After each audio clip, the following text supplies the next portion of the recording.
Welcome to Chillin' 101. We hope this video helps. Insert the memory card into a reader or the device slot now. You want a stable connection. You should note card type and adapter because different slots behave differently. Once connected, open your file manager so you can see the card volume. This speeds the process.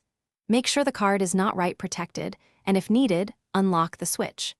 These steps reduce errors and let you proceed directly to copying without retrying later.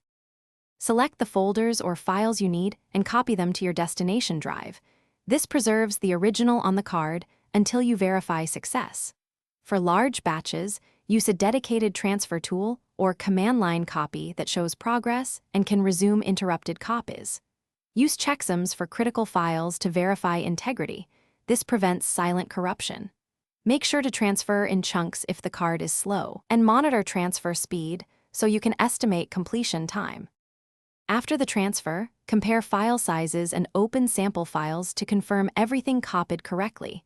This step catches corrupted items. Once satisfied, use your operating system's eject or unmount command to ensure write caches flush, then remove the card. If you encounter errors, retry with another reader or port and run a disk check or recovery tool if necessary. This often fixes file system issues. Remember, don't remove the card while transfer is in progress. Doing so. Thanks for watching. Consider subscribing if we helped you.